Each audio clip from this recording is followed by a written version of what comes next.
మొత్తం మీద తెలుగు రాష్ట్రాల్లో ఉన్నటువంటి వార్తాపత్రికల్లోని ప్రధాన అంశాలతో మనం డిస్కషన్ ప్రారంభిద్దాం. మనతో పాటు విశ్లేషణ చేయడానికి ప్రముఖ సామాజిక రాజకీయ విశ్లేషకులు బండారు రామ్మోహన్ రావు గారు అందుబాటులో ఉన్నారు. రామ్మోహన్ రావు గారు నమస్తే అండి. Good morning. నమస్తే, గుడ్ మార్నింగ్.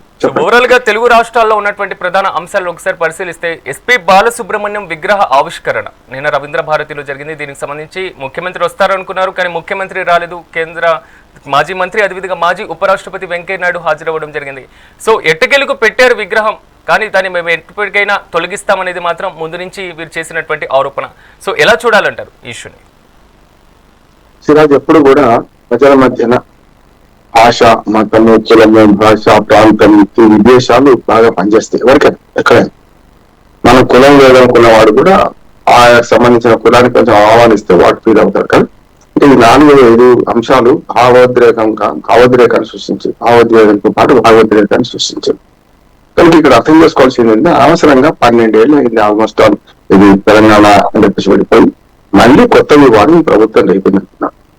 బాలసుబ్రహ్మణ్యం గారి వ్యక్తిత్వ విషయంలో కానీ, బాలసుబ్రహ్మణ్యం గారి గానం విషయంలో కానీ ఎవరికి ఇబ్బంది ఉండేది. ఆత్రేయ, మహాకవి ఆత్రేయ అన్నట్టు, ఆ మనస్కవి ఆత్రేయ అన్నట్టు పోయిన వాళ్ళు అందరూ మంచోళ్ళే అన్నారు ఆయన. అంటే మనకు జాతస్య మరణం ద్రోహం అన్నారు. కనుక పోయిన వాళ్ళ గురించి మనం చెడు మాట్లాడుతాం అనుకుంటాం కదా. అందుకనే ఇవాళ వారి గురించి అనవసరంగా విగ్రహం పెట్టి ఇవాళ ఆయనను వివాదంలోకి రాగినట్టున్నారు. వివాదాస్పద కాదు ఆయన. కానీ ఆయన ఏదైతే తెలంగాణ వాదులు ఎవరైతే చేస్తున్నారో ఆ అభ్యంతరం సహేతుకమని అంటున్నాడు. ఎందుకు సహేతుకం చెప్పాను? ఎందుకంటే వారిని చెప్పాను కదా, 4 ఏవైతే భావోద్వేగాలు సృష్టిస్తారో అనవసరంగా ఇప్పుడు ఆయన పెట్టి ఆయన వ్యక్తిగత జీవితం గురించి బయట తీసుకొస్తున్నారు. ఎప్పుడో అంత్యశ్రీ రాసిన తెలంగాణ జయ జయ తెలంగాణలో ఒక పదం తీసేస్తే పాడతానని మాట. అంతేగా ఏమంటానంటే ఆ మాట అనడం లేదు తెలియదు మనకు. ఇవాళ మాత్రం ముందుకు వస్తుంది. అది జరిగిన చరిత్ర కదా, దాన్ని అనవసరంగా ముందు తీసుకొచ్చి ఇప్పుడు ఆయన వ్యక్తిత్వాన్ని ఆయన ఆంధ్ర తెలంగాణ అనే పద్ధతిలో తీసుకొని వస్తున్నారు. నేను అది కూడా చెప్తున్నాను. ఇప్పుడు వాళ్ళ అది కొత్త తీసుకొచ్చారు కదా, ఇప్పుడు సెంటిమెంట్ అనుకుంటే గతంలో నేను ఘంటసాల సుశీల ఇక్కడ భార్య భర్తలు అనుకునే వాళ్ళం చిన్నప్పుడు. మనకు తెలియదు కదా, డ్యూయట్లు వాడతారని చెప్పి.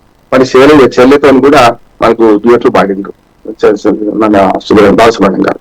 అటువంటి అప్పుడు రాని సెంటిమెంట్ ఏమంటే, అరే ఇప్పుడు మామూలుగా అనేక రకాల శృంగార గీతాలు వాడింది కదా, ఆడ చెల్లె అన్న ఇవన్నీ ఉండవు కదా. అక్కడ ఏముంటది, ఎవరు ఇద్దరు గాయకులకు చూస్తాం మనం. అంతే కదా, రంగశాల చూసినాం, వీళ్ళు అట్లా చూసినాం. అక్కడ రాని సెంటిమెంట్ మరి ఇక్కడ తెలంగాణ జయ జయ తెలంగాణ గీతం పాడమని అడిగింది ఎవరు, అడుగుతీని కాదనేందుకు ఇవన్నీ ముందుకు వచ్చినాయి కదా ఇవాళైతే. అంటే విగ్రహం వివాదాలు ఇవాళ కొత్తవి కూడా కావు మనకు. సిరాజ్ గారు, గతంలో తెలంగాణ బాగా పెద్ద ఎత్తున ఉద్యమం జరుగుతున్నారు. సరోజిని నాయుడు అంటే ఒక కులానికి సంబంధించిన ఆమె అనుకుని పెద్ద దుర్మార్గులు దాన్ని పగలగొట్టిన సందర్భం చూసినాం మనం కదా. ఇవాళ రెండు అంటున్నాను, తెలుగు రాష్ట్రాలు సమస్యగా ఉండాలి, తెలుగు వాడు అని గర్వంగా చెప్తున్న వాళ్ళు ఎంతవరకు పాటిస్తున్నాం మనం అంటున్నాను. ఆంధ్రప్రదేశ్ ప్రాంతంలో ఒక పివి నరసింహరావు విగ్రహం పెట్టింది ఎక్కడ. పివి నరసింహరావు గారు మనకు మన ఆర్థిక సంస్కరణ పితామహుడు. 1000 పడగల నవలను ఆయన బ్రహ్మాండంగా హిందీలోకి అనువదించారు. లేకపోతే సహస్రపాణి ఎవరు తెలుసు, మన విశ్వనాథ సత్యనారాయణ గారికి ఎవరు తెలుసు, తెలుగు వాళ్ళకి తప్ప. అట్లానే దాశరథి గారు, శ్రీనారాయణ రెడ్డి గారు, ఆయన పెద్ద కవి కదా. ఆయన తెలుగు జాతి మనది, రెండుగా వెలుగు జాతి మనది అని ఆయన అన్నాడు. తర్వాత మొదలేమో నిండుగా వెలుగు జాతి అన్నాడు, తర్వాత రెండుగా వెలుగు జాతి అన్నాడు. ఇట్లా చూసుకుంటే కాళోజీ నారాయణరావు గారు, వీళ్ళ విగ్రహాలు ఎక్కడైనా ఆంధ్రప్రదేశ్ ప్రాంతంలో పెడుతున్నారా అంటూ. ఇప్పుడు వివాదం లేదు, కొత్త వివాదం సృష్టించాం. ఆంధ్రప్రదేశ్ లో ముఖ్యంగా హైదరాబాద్ ట్యాంక్ బండ్ లో విగ్రహాలతో సహా అన్ని కూడా ఇవాళ పెట్టినవి తీసేస్తాను ఎవరు అంటలేదు. కొత్తవి పెట్టేటప్పుడు దయచేసి భావోద్వేగాలను అర్థం చేసుకోండి అని తెలంగాణ ప్రాంత ప్రజానికలు కోరుతున్నారు. ఈ భావోద్వేగాలు అర్థం చేసుకోకుండా మళ్ళీ గురు శిష్యులు ఒకటై మళ్ళీ పాత గాయాలు రేపితే ఏమవుతుందంటే కష్టం అవుతుందంటే మీరు కొత్తవి కాదంటున్నారు. గతంలో స్వరాజ్య మైదానంలో ఏది మన నిజామాబాద్లో అంబేద్కర్ విగ్రహం పెడితే తప్పన్నా నేను. ఎందుకన్నా అంటే మీకు అంబేద్కర్ స్మృతివాదం బ్రహ్మాండంగా అమరావతిలో పెడుతుంటే దాన్ని విడిచిపెట్టి దానికి అది పాత పాలకులు చేసిన మొత్తం తోడిచేద్దామని చెప్పి ఆనాడు బుక్ ఎగ్జిబిషన్ పెడుతున్నా. ప్రతిసారి నేను బుక్ ఎగ్జిబిషన్ పోతాను విజయవాడలో. అది అట్లాగే స్వరాజ్య మైదానంలో మంచి మంచి రాజకీయ సభ జరిగింది, స్వాతంత్రోద్యమ సభ జరిగింది. అటువంటి దాన్ని వాళ్ళ అంబేద్కర్ స్మృతివాదం పెట్టి అక్కడ పెద్ద విగ్రహం కట్టింది. ఏమైంది? విగ్రహ రాజకీయాలు, నిగ్రహాలు ఉండాలి విగ్రహాలు అని చెప్పి అప్పుడే నేను 4 ఆర్టికల్స్ రాశాను. అంతేందుకు శ్రీరాజ్ గారు నిన్న నాకు మనం చూడండి, వాజ్పేయి విగ్రహానికి పోటీగా ఎన్టీ రామారావు విగ్రహం తెచ్చినా లేదా? ఇప్పుడు తెలంగాణ ప్రజలు మాత్రమే తెచ్చిన అనుకోకండి, అంతగా ఈ సమస్య ఉంటుంది. మొన్న చూసాం ఒక మేయర్ కు ఆహ్వానం అందలేదు తప్పే. ఎస్సీ మేయర్ ఆమె ఒంగోలులో, ఆ మేయర్ కు ఆహ్వానం నెల్లూరులో ఆ ఆహ్వానం అందలేదని చెప్పి ఆమె అభ్యంతరం పెట్టి నేను పర్మిషన్ ఇవ్వనంటే బతిమని ఆడుకొని మళ్ళీ పోయి ఆమె పేరు ఇంక్లూడ్ చేసి చేశారు కదా. ఒక పేరు విషయంలో ఇంత భావోద్వేగం ఉన్నప్పుడు ఒక మేయర్ పేరు విషయంలో కావచ్చు, లేకుంటే వాజ్పేయి విగ్రహం ఆవిష్కరణ బదులు మేము ఇక్కడ ఎన్టీ రామారావు విగ్రహం పెడితే ఎన్టీఆర్ చౌక్ అంటున్నాం, ఎన్టీఆర్ విగ్రహం పెడతామని తెలుగుదేశం మిత్రపక్షాలే కదా, ఒకటే రాష్ట్రం కదా, ఎందుకు వచ్చిన ఈ అభ్యంతరాలన్నీ? ఈ అభ్యంతరాలను మాత్రం తెలుగు వారంతా ఒకటి మీరు అభ్యంతరం పెట్టారు తప్పు అని దుర్మార్గ సూత్రీకరణ చేస్తే, నేను చెప్తున్నాను తుమ్మలపల్లి కళాక్షేత్రం విజయవాడలో నేను చెప్పిన 4 విగ్రహాలు పెడతారా? కావాజీ నారాయణరావు గారికి పెడతారా? సి నారాయణరావు గారు పెడతారా? దాశరథి గారికి పెడతారా? ఒక సాహిత్యకారుడు, ఒక సంస్కర్త పివి నరసింహరావు గారు భారతదేశ ప్రధానిగా చేశారు, ఆయన విగ్రహం పెడతారా? దీనికి అంగీకరిస్తారా?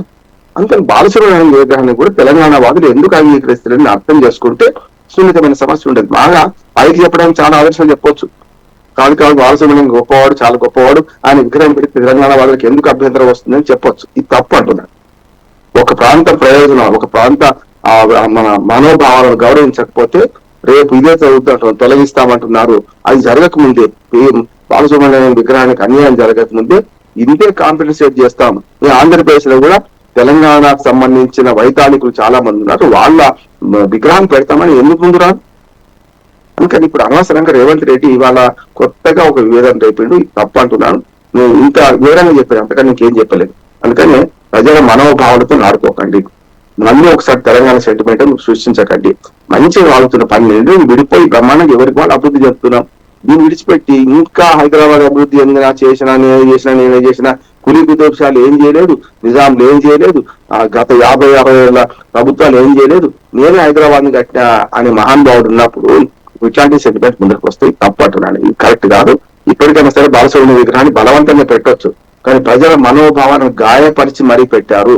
ప్రజల గాయాల మరకల మీద, మన త్యాగాల పునాదుల మీద ఇటువంటి పని చేయడం వల్ల తప్పు అంటున్నాను నేను.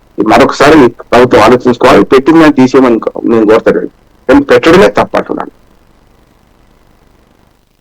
3వ విడత పంచాయతీ ఎన్నికలు రేపటితో పూర్తవుతున్నటువంటి పరిస్థితి. 3 విడతలకు సంబంధించి పులి స్టాప్ పడబోతుంది. కొన్ని ఏరియాలు కొన్ని విచిత్రం ఏంటంటే కాంగ్రెస్ బీఆర్ఎస్ రెండు కలిసి పోటీ చేసినటువంటి పరిస్థితులు కనబడుతున్నాయి. అంటే స్థానికంలో ఇట్లాంటి పరిస్థితి ఉంటుందా? సో పదవుల కోసం పార్టీలు అనేవి మొత్తం కూడా పక్కన పెట్టేశారా అనేటువంటిది ఇది కూడా స్వాగతించదగ్గ విషయమే. ఎందుకంటే ప్రజల్లో పార్టీలకు సంబంధించినటువంటి ప్రధానమైనటువంటి అంశాలు పరిగణలోకి తీసుకోలేదు కాబట్టి. సో 3వ విడత ఎన్నికల మీద ఎలాంటి ప్రభావం ఉండేటువంటి అవకాశం ఉంది? మొదటి 2 విడతల ఎఫెక్ట్ ఎంతవరకు చూపించేటువంటి ఛాన్సెస్ కనబడతాయి? సిరాజ్ ఎప్పుడు కూడా ప్రభుత్వం ఏదుంటే రాష్ట్ర ప్రభుత్వం దానికి అనుకూలంగానే మొత్తం దేశం అంతా కూడా అదే ప్రభావం ఉంటుంది. ప్రపంచంలో కూడా అమెరికాలో ఎన్నికలు ఇప్పుడు కూడా కొంత ప్రభావం ఉంటుంది కాదంటే. ఎందుకంటే రాష్ట్రంలో ఏ పార్టీ అధికారంలో ఉందో రేపు 3 ఏళ్ళ అధికారంలో ఉంటది కదా ఈ పార్టీ, మనము దేనికి ఎందుకు వ్యతిరేకంగా కూడా మన గ్రామాలు అభివృద్ధి చెందాలి కదా అనే భావన ఉంటుంది. ఇక్కడ ఎక్కడ పార్టీ ప్రసక్తి లేదు. కానీ గతంలో ఈ సోషల్ మీడియా ఇవన్నీ రాకముందు మనం ఏ దొడ్లో ఈయన నాదే దూడ అని ఇప్పుడు చెప్తున్నామండి. ఇప్పుడు అది లేదు అంటారు. ఎందుకంటే నేను గత 15 రోజులుగా నిన్నటి వరకు కూడా నేను 4-5 తెలంగాణ ఉమ్మడి జిల్లాల్లో ఎన్నికల నిఘా వేదిక తప్పకుండా ఎవరికి వచ్చినా మాకు సంబంధం లేదు, కానీ ఊరికి ఉపకారాన్ని గెలిపించండి అంటే ఊరికి ఉపకారాన్ని గెలిపించాలంటే మనకు రేవంత్ రెడ్డి గారి మాట వస్తుంది. మొదటి నుంచి మేము అంటున్నాం మంచి వాడిని గెలిపించండి. కాళోజీ నారాయణరావు గారు అన్నట్టు ఏ పార్టీ వాడని చూడకండి, ఏ పార్టీ వాడని చూడండి అని నేను ఆలోచించుకుంటూ వచ్చినాం. ప్రలోభాలకు లొంగకండి, మంచి వారికి ఓటేయండి, మీరు డబ్బులు తీసుకోకండి, మద్యం దాకండి అని చెప్పొచ్చినాం. మీరు పంచకండి వీళ్ళు కూడా చెప్పొచ్చు. నేనేమంటున్నానంటే ఇప్పుడు ఎవరికి గెలిచినా మాదే దూడ అనే పరిస్థితి లేదు. ఎందుకంటే అందరూ కూడా పార్టీకి అనుభవాలు మీరు స్పష్టంగా ఆ ఊళ్ళో పోతే మళ్ళీ పార్టీ పుల్లయ్యే పార్టీ తెలుసు కనుక అదే రకంగా అందరు తెలుసు కనుక ఇవాళ ఒకవేళ తిమ్మిని బమ్మిని చేసి బీఆర్ఎస్ ఓడి గెలిస్తే కాంగ్రెస్ ఓడి గెలిస్తే బీఆర్ఎస్ అని చెప్పడానికి ఏం లేదు. అది కరెక్ట్ గా 99% కరెక్ట్ అంటున్నాను. ఇప్పుడు ఏదైతే ఇవాళ 50% పైన నేను ఫార్ములా తయారు చేసిన 50, 30, 15, 5 ఇవాళ ఈ ప్రభుత్వంలో అధికారంలో ఉన్న రాష్ట్ర ప్రభుత్వం అధికారంలో ఉన్న కాంగ్రెస్ పార్టీకి 50 నుంచి 55% సీట్లు దక్కినాయి. ఆల్మోస్ట్ అంటే సానుభూతి పరుడు పార్టీ గుర్తు లేదు, ఎక్కడ కూడా బీఫామ్ లేదు. ఒక 27 నుంచి 30% వరకు మనకు బీఆర్ఎస్ వాళ్ళు గెలిచారు. అట్లాగే ఒక 14 నుంచి 15% వరకు ఇండిపెండెంట్ అంటే ఏ పార్టీకి సంబంధించి గెలిచారు. ఇంకొక 5 నుంచి 6% బీజేపీ వాళ్ళు గెలిచారు. ఇది మన సినారియో జరుగుతుంది. అది దీనిలో చూసుకుంటే ఏంటంటే ఈ గెలిచిన వాళ్ళు వాట్ నెక్స్ట్ అంటున్నాను. ఇప్పుడు మీరు అన్నారే మొదటి ఎన్నికల ప్రభావం రెండో దాని మీద పడ్డది. రెండవ ఎన్నికల ప్రభావం రేపు ఖచ్చితంగా మూడో విడత ఎన్నికలు రేపే ఎల్లుండి జరుగుతున్నాయి.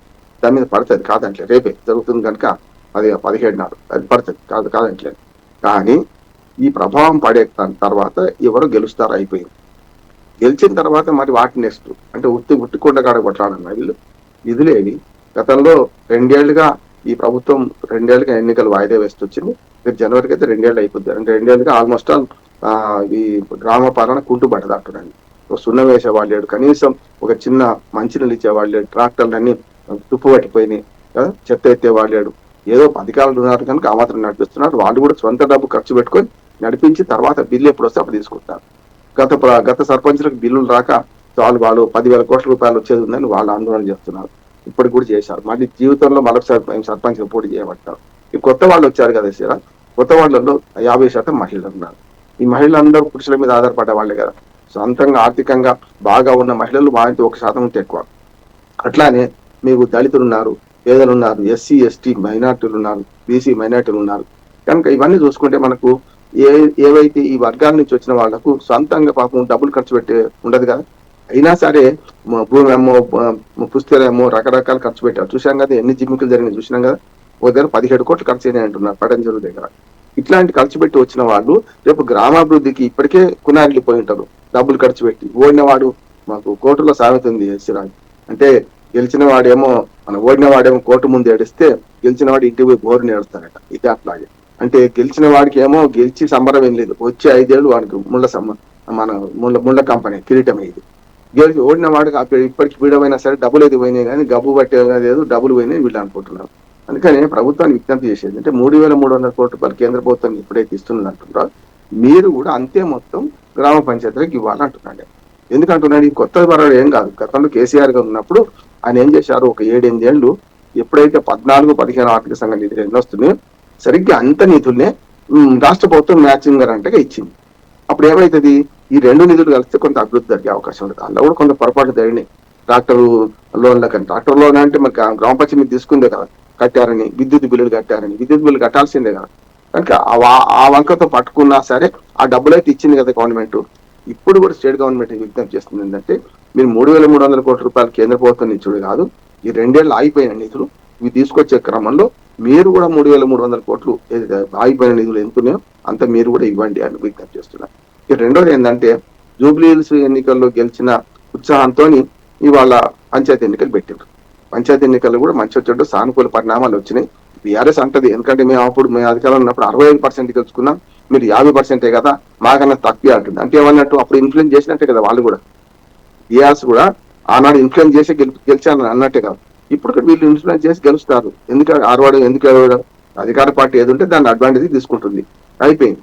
ఇప్పుడు నేనేమంటున్నానంటే ఇదే స్ఫూర్తితో జూబ్లీ హిల్స్ ఎన్నికలు గెలిచేందుకు స్ఫూర్తితో పంచాయతీ ఎన్నికలు ఎట్లా జరిపిందో ఈ పంచాయతీ ఎన్నికల స్ఫూర్తితో మండలము, జిల్లా పరిషత్, ఎంపీటీసీ, జడ్పీటీసీ, మున్సిపాలిటీలు ఉన్నాయి, మున్సిపల్ కార్పొరేషన్లు ఉన్నాయి. హైదరాబాద్ కూడా వచ్చే నెలకు అయిపోతుంది. జనవరి 31 నాటికి హైదరాబాద్ మన జిహెచ్ఎంసీ పదవీ కాలం కూడా అయిపోతుంది.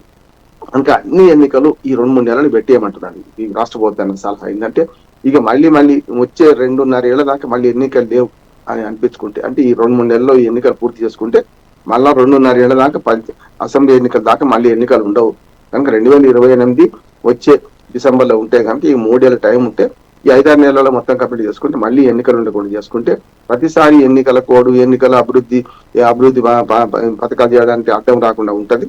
కనుక ఓ రకంగా స్థానిక ప్రభుత్వాల జమిలి ఎన్నికలు అనుకోండి, ఈ 2-3 నెలల్లో పూర్తి చేసేసుకుంటే ఇక ముందు ఎన్నికల భాగవతం ఉండదు. మంచి ప్రభుత్వం వాళ్ళు అనుకున్న పని చేయడానికి వీలుంటది అంటున్నాను. ఇక రెండోది ఏంటంటే, పంచాయతీల్లో కొత్త సర్పంచుల సలహా ఏంటంటే, మీరు పాత సర్పంచులు లాగా ప్రభుత్వం తొందర పెడితే అనవసరంగా పనులు చేయకండి. మీ పనులు మన పన్నులు అనే దాని మీద మీరు రాష్ట్ర ప్రభుత్వంతో కేంద్ర ప్రభుత్వం కొట్టాడమంటున్నాను, మేము ఉంటాం అంటున్నాను. స్థానిక ప్రభుత్వాల సాధికారత సమాఖ్య తరఫున నేను రాష్ట్రమంతా 2 రాష్ట్రాలు తిరుగుతున్నా, ఉభయ తెలుగు రాష్ట్రాలు. అందులో నేను అందరికీ సర్పంచులకు వీళ్ళకు విజ్ఞప్తి చేసేది ఏంటంటే, మీరు అనవసరంగా మీరు భూములు అమ్ముకొని గుట్టలు అమ్ముకొని ఇప్పటికే ఖర్చు పెట్టిండ్రు, గెలిచిన తర్వాత మళ్ళీ ఖర్చు పెట్టకుండా మన ప్రభుత్వం మీద మనం పోరాటం చేయాలంటున్నాం. ఇక కేంద్ర ప్రభుత్వం ఏదైతే ఆర్థిక సంఘం ద్వారా నిధులు ఎంత ఇస్తుందో, రాష్ట్ర ప్రభుత్వాలు ఏ పార్టీ అయినా కానీ రాష్ట్ర ప్రభుత్వాల మీద ఉద్యమించి మన హక్కులు సాధించుకోవాలి. అట్లాగే 73వ రాజ్యాంగ సవరణ ద్వారా ఏవైతే అధికారులు సంక్రమించాలో అవన్నీ అధికారులు మాకు కావాలని 73 ఏమో పంచాయతీలు, 74 రాజ్యాంగ సవరణ మున్సిపాలిటీలకు ఇవి కావాలని కొట్లాడదాం. అప్పుడు సాధ్యమైంది. పార్టీలకు అతీతంగా వివేకంగా పార్టీలు లేవు కానీ ఎట్లాగో కనుక ఏ పార్టీ వాడని కాదు, ఏ పార్టీ వాడని చూసి మేము గెలిపించేది కనుక మంచి వాళ్ళని గెలిపించారు అనుకుంటా. ప్రజల తీర్పును అవమానించవద్దు. మనం రేపు కూడా ప్రజల తీర్పు రావాల్సి ఉన్నది. రేపు 20వ తేదీ నాడు వీళ్ళ ప్రమాణ స్వీకారం జరుగుతుంది. అందరి ఎందుకంటే 3 విడతల ఎన్నికైన వాళ్ళందరూ కలిపి ఒకేసారి ప్రమాణ స్వీకారం చేస్తున్నారు. అంటే ఇంకోటి కూడా, ఎందుకంటే కేంద్ర ప్రభుత్వంలో ఉన్నటువంటి పార్టీ కాకుండా ప్రతిపక్ష పార్టీలు అధికారంలో ఉన్నటువంటి రాష్ట్రాల్లో ఆర్థిక సంఘానికి సంబంధించినటువంటి నిధుల కేటాయింపులు కొంతవరకు జాప్యం జరుగుతుంది అనేటువంటి కంప్లైంట్స్ కూడా వస్తున్నాయి. ఇలాంటి సందర్భంలో ఎన్నికలు ఇంత లేట్ గా నిర్వహించిన తర్వాత రావాల్సినటువంటి ఆర్థిక సంఘం నిధులు 3,000 కోట్ల రూపాయలను కేంద్ర ప్రభుత్వం మంజూరు చేయడానికి సిద్ధంగా ఉందా అనేటువంటి క్వశ్చన్ కూడా ఇప్పుడు రైజ్ అవుతుంది. వస్తాయి, మంజూరు అవసరం లేదండి. ఆల్రెడీ ఉన్నాయి, మన పైసలు అక్కడ ఉన్నాయి బ్యాంకులో. ఏం చేయాలంటే దానికి షరతు ఉంది సిరాజ్. మనకేంటంటే స్థానిక ప్రభుత్వాల్లో ఎన్నికైన ప్రజాప్రతినిధులు లేకపోతే, ఎన్నికలు 6 నెలల లోపు జరగకపోతే, 5 ఏళ్ళ కోసం జరగాలి కదా, 2 ఏళ్ళు ఎన్నిక అయినవి 6 నెలల లోపు అంటే ఎన్నిక పూర్తి కాకముందే. ఒక ఉదాహరణ చూడండి, అసెంబ్లీ పార్లమెంట్ ఎన్నికలు అవుతున్నాయా ఎక్కడైనా? మన జూబ్లీహిల్స్ మాగంటి గోపినాథ్ గారు చనిపోయారు. 6 నెలల లోపల ఎన్నికలు వచ్చినాయా రాలేదా? దానికి సస్పెండ్ వాళ్ళే కదా. స్థానిక ప్రభుత్వాలకి అడ్డం ఎందుకు వస్తుంది? చట్టంలో చిన్న లొసుగు ఉన్నది. ఏమనంటే రిజర్వేషన్లు కానీ డిలిమిటేషన్ కానీ రాష్ట్ర ప్రభుత్వానికి అప్పచెప్పారు. దానివల్ల వచ్చిన సమస్య అది ఒక్కటి తీసేస్తే ఈ సమస్య రాదు. 5 ఏళ్లకోసారి ఎన్నికలు జరపని ఎన్నికల కమిషన్ పెట్టింది కదా 73 రాజ్యాంగ సవరణ తర్వాత 33% మహిళలు పెట్టింది. ఇప్పుడు 50 ఇస్తున్నాం మనము. అట్లానే గ్రామ సభలు, గ్రామ పార్లమెంట్ అన్నది కదా. ఇట్లా 5 చట్టాలు చేసింది. ఫైనాన్స్ కమిషన్ ఏర్పాటు చేయమన్నది. ఎందుకు చేయమన్నది? అందుకనే నేను కేంద్ర ప్రభుత్వం వచ్చే డబ్బులు వస్తాయి. మీరు చూడండి, మీరు ఒక మంచి మాట చెప్పారు. మన పార్టీలకు అతీతంగా ఏ పార్టీ అధికారంలో జిఎస్టీ చేశాక మంచుకుంటున్నామా లేదా? జిఎస్టీలో 50-50. మీరు చూడండి, ఇడ్లీ తిన్న తర్వాత బిల్లు చూడండి, అందులో హెచ్జిఎస్టీ, సిజిఎస్టీ అని ఉంటది కదా. సిజిఎస్టీ అంటే సెంట్రల్ జిఎస్టీ, హెచ్జిఎస్టీ అంటే ఇది. అంటే ఆర్థిక సంఘం నిధులు కూడా అన్ని రాష్ట్రాలకు 41% నిధులు వస్తున్నాయి. వెనక ముందు కావచ్చు కానీ అన్ని రాష్ట్రాలకు వస్తున్నాయి. అట్లా నేను ఏమంటున్నానంటే, రాష్ట్ర ఆర్థిక సంఘం ఒకటి పాడైంది కదా, దానికి ఎవడున్నారో తెలియదు ఇప్పటికి కూడా. రాష్ట్ర ఆర్థిక సంఘ నిధుల్ని మీరు పంచాయతీలకు ఎందుకు ఇవ్వరు అంటున్నాను. కేంద్ర ప్రభుత్వం కేంద్ర రాష్ట్ర ఆర్థిక సంఘ నిధులు ఇప్పుడు 15 ఆర్థిక సంఘం నడుస్తుంది, వచ్చేది 16 ఆర్థిక సంఘం. 15 ఆర్థిక సంఘ నిధులు ఎట్లాగో కేంద్ర ప్రభుత్వం కిందికి ఇస్తుందో, మీరు కూడా రాష్ట్ర 3వ ఆర్థిక సంఘం నడుస్తున్నది. ఇప్పుడు మీరు ఎందుకు ఇస్తలేరు అని అడుగుతున్నా. దీని మీద ఉద్యమించాలి. రాష్ట్రానికి మొత్తం ఎగబెడుతున్నాయి సమస్య అది. కనుక పోయినసారి ఒక 7-8 ఏళ్ళ కనీసం గతంలో కేసీఆర్ ప్రభుత్వం ఇచ్చింది. ఇప్పుడు వీళ్ళు 2 ఏళ్ళుగా కేంద్ర నిధులు లేవు, రాష్ట్ర నిధులు లేవు. కనీసం అభివృద్ధికి పక్కన పెడితే అధికారులే తమ అప్పులు చేసి పనులు చేసి తర్వాత సఫాయిలో జీతాలు ఇస్తేందుకు డబ్బులు లేవు. ఇవాళ మీరు పారిశుద్ధ్య కార్మికులకు ఇస్తేందుకు సిరాకి మీకు. కనుక ఆ సమస్య ఎక్కడిది? మరి దీన్ని తీర్చాల్సిన అవసరం. ఎన్నికలు జరపడమే ఒకటే కాదు, ఎన్నికలు జరిపిన తర్వాత గ్రామాల అభివృద్ధి చెందాలంటే నేను చెప్పిన ఏం చేయాలి. ఇప్పుడు పల్లె ప్రకృతి వనాలు, లేకుంటే వైకుంఠ ధామాలు, ఇవన్నీ కేంద్ర ప్రభుత్వం ఇచ్చిన నిధులు. మంచిగా చూడ అవి కట్టారు కదా, కానీ మెయింటెనెన్స్ లేదు. వాళ్ళు గడ్డి మొలుస్తుంది, తుమ్మలు మొలుస్తుంది దాంట్లో. మరి అది బాధ్యత లేదా? అందుకని కేంద్ర ప్రభుత్వం ఇచ్చే నిధులు వస్తన్నా వస్తాయి. 3,300 కోట్ల రూపాయలు క్లెయిమ్ చేయాలి. అంటే అయ్యో మేము పంచాయతీ ఎన్నికలు జరిపినాం, ఇగో ఈ మొత్తం అంతా ఈ రోజుకి పూర్తి అయింది అని వీళ్ళు రిపోర్ట్ పంపాలి. అందుకని కొంచెం తొందరపడుతున్న మంచిది అంటున్నాను. మార్చి రిపోర్ట్లు ముగిపోతాయి. అవును, మీరు చెప్పినట్లు కొంతవరకు రాష్ట్ర ప్రభుత్వం కూడా సకాలంలో ఎన్నికలు నిర్వహించలేకపోయినా ఇప్పుడు నిర్వహించినటువంటి ఎన్నికల ద్వారా అయినా రాష్ట్ర ప్రభుత్వానికి రావాల్సినటువంటి నిధులు కేటాయింపుకు సంబంధించి కూడా కేంద్ర ప్రభుత్వాన్ని కూడా విజ్ఞప్తి చేయాల్సినటువంటి అవసరం ఖచ్చితంగా ఉంటుంది. రామ్మోహన్ రావు గారు, మీరు కూడా మాతో పాటు పార్టిసిపేట్ చేసినందుకు మీకు కూడా ప్రత్యేకంగా ధన్యవాదాలు. మొత్తం మీద తెలుగు రాష్ట్రాల్లో ఉన్నటువంటి వార్తాపత్రికలోని ప్రధాన అంశాలు ఇవి. సో రేపటి మెగా అనాలిసిస్లో మళ్ళీ కలుద్దాం. చూస్తూనే ఉండండి మెగా 9 టీవీ.